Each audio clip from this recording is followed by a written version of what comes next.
दारुगड बये दारुगड.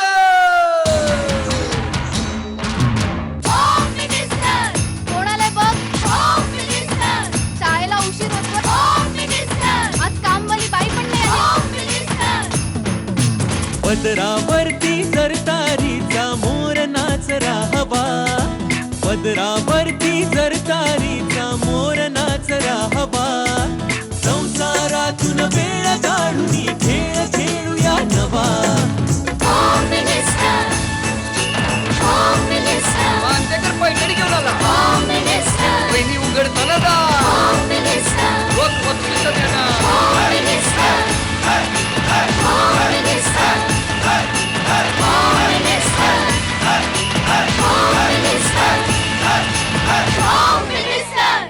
नमस्कार. Home minister powered by Kellogg's चोकोसच्या आजच्या भागामध्ये मी आदेश बांदेकर आपणा सगळ्यांचं मनापासून स्वागत करतो. आपणा सगळ्यांना गुरुपौर्णिमेच्या खूप खूप शुभेच्छा. आणि आजच्या भागात आपण भेटणार आहोत सुनबाई गायत्री बोरवणकर आणि सासूबाई पूनम बोरवणकर यांना. आणि त्याचबरोबर आजच्या या विशेष भागात आजचे गुरु मिलिंद बोरवणकर यांनाही आपण भेटणार आहोत. चला तर मग सुरुवात करूया आजच्या भागाला. सुना म्हणजे कडकडणारा डफ, सासवा म्हणजे उपदेशांचं टुणटुण. सणासुदीला फराळ घरीच केला पाहिजे. अहो फराळ विकत मिळतो की.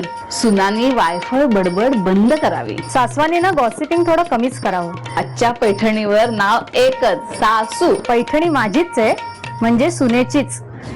नमस्कार.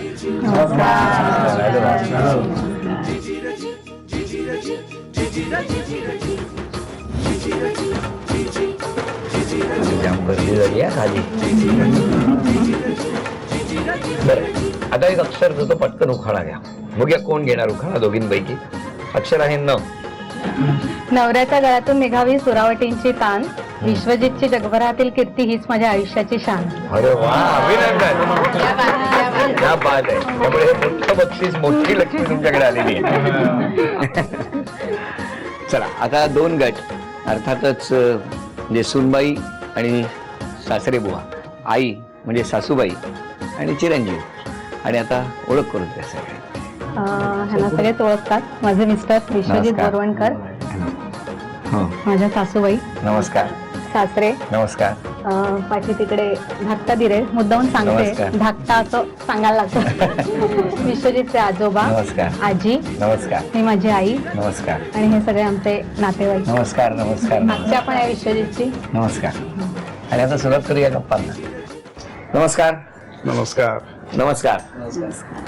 तर मला सांगा, म्हणजे बालपणापासूनची तुमची ओळख. हो हो. मग कधी ठरवलं तुम्ही? मी ज्युनियरला होते तेव्हा ठरवलं. म्हणजे ज्युनियर कॉलेज. म्हटलं ज्युनियर केजी. मला ज्युनियर केजीच दिसलं direct. Second year, first year, second year, third इयरला. मान्य आहे, पण तुम्ही जे ज्युनियर म्हटलात ना तेव्हा ज्युनियर म्हणायचं. चिरंजीवांची रिॲक्शन. त्यांना असं झालं म्हणजे मी फारच उशीर केला. पण मला सांगा, गाण्याचं अंग, संपूर्ण गाण्याचा सगळा प्रवास, मग यांच्यासाठी सोसायटीच्या कार्यक्रमात यांना भावना पोचतील असं कधी गाणं तेव्हा गायला होतात का? कुठलं गायला होतं? ऐकवा ना थोडं. क्या खूब लगती हो, बड़ी सुंदर दिखती हो, हे म्हटलं. अरे वा वा वा वा वा. आणि मग त्याच्यानंतर घरी कळलं? हो, घरी कळलं. कधी कळलं? घरी खूप छान मजेशीर कळलं. आता सांगा. आमची टेक्निकल टूर होतो. मी टेक्निकलला होतो. तर टेक्निकल टूर आहे असं सांगून आम्ही बाहेर पडलो. हा. आणि मग घरी शंका आली की हे दोघेही दिवसभर बाहेर पडलेत, काहीतरी गडबड आहे. अरे वा. आणि मग वडिलांनी कॉलेजला फोन केला. त्याने सांगितलं असली टेक्निकल टूर वगैरे आमची काही गेलेली नाही, तुमचा मुलगा सकाळपासून कॉलेजला आलेला नाही. आणि मग जे काय मार खाल्ला मी वडिलांचा. कळलं तुम्हाला? नाही, मला आता हे माहिती नव्हतं. त्याच्यासाठी मला यावं लागलं. कोणालाच खरं माहित नव्हतं. आज सगळा वेगळाच बॉम्ब फुटला. आज वेगळाच बॉम्ब. जरा इकडे जातो. हे कसं काय? हे आमचं बाबांमुळेच सुरू झालं. म्हणजे बाबांच्या क्लास मुळे. ही बाबांचे मराठला क्लासेस आहेत ना गाण्याचे. सो गायत्री तिकडे शिकायला यायची.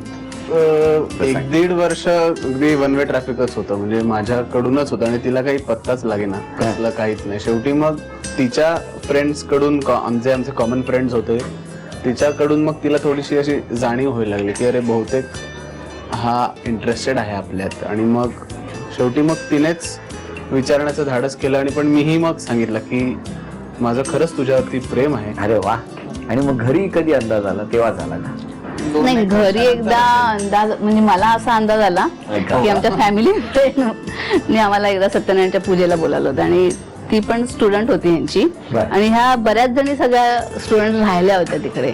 त्या दिवशी. ऍक्च्युली हा कधी कुठे राहत नाही, पण हा तर नाही, आई मी राहतोय, मी म्हटलं बरं राहा. पण मग गाडीत आम्ही बसताना म्हटलं हे काहीतरी वेगळं दिसतंय, काहीतरी कोणा म्हणजे कुठली आहे ते अजून आपल्याला अंदाज येत बऱ्याच नाही. जणी होत्या म्हणजे ग्रुप बराच Group मोठा. बरं. त्यातली पण नेमकी साधारण कुठली आहे अंदाज ती- आला नंतर की बहुतेक हीच आहे म्हणून. हेच आहे.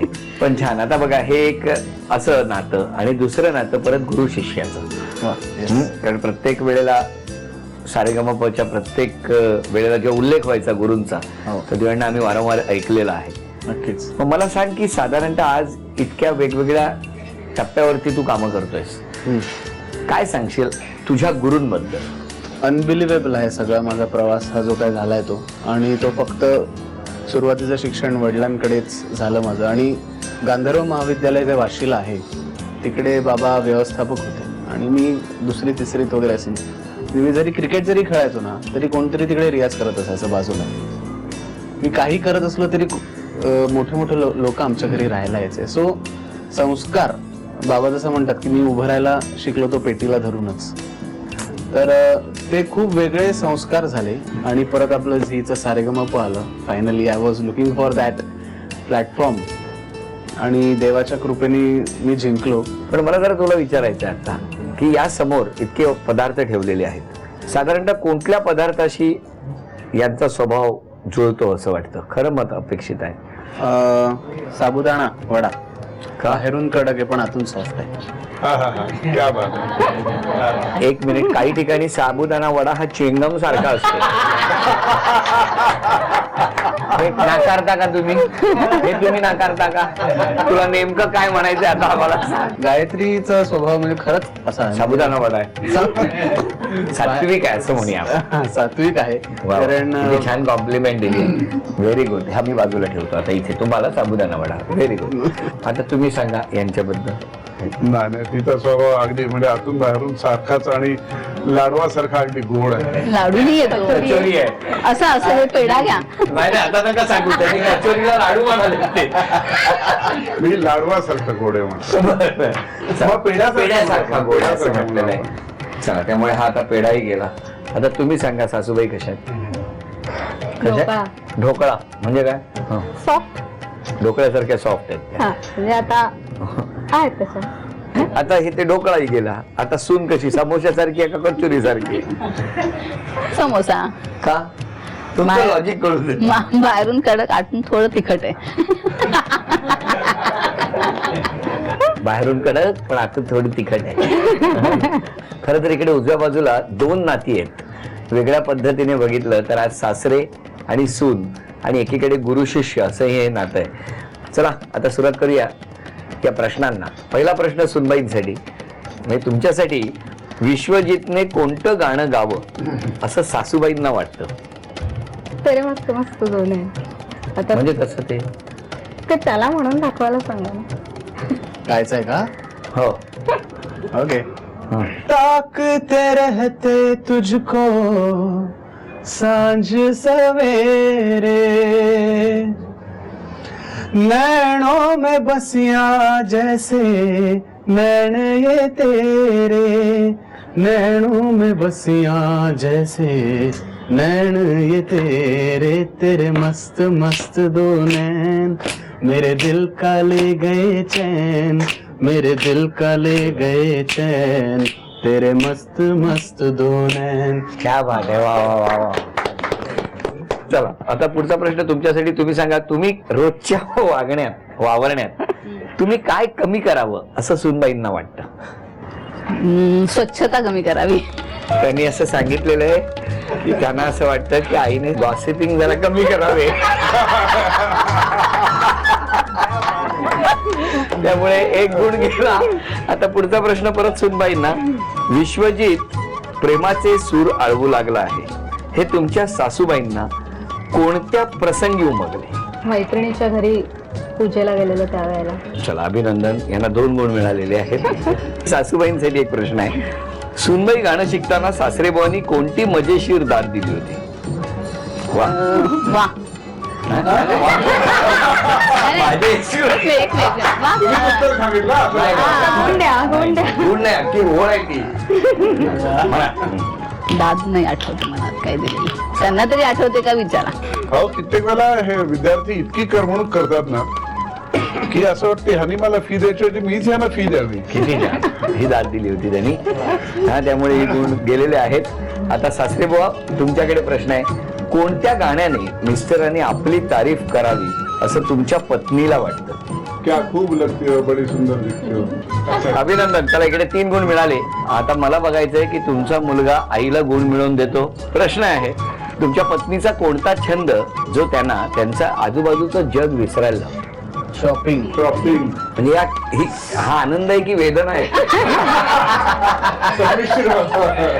शॉपिंग. चला, 1 गुण इकडे मिळाला. गेल्या काही क्षणांची विश्रांती. तुम्ही काय थांबा, सर न्यूट्रल. तुम्ही काय वारा घेताय की? मला दोन्ही दाखवायचंय.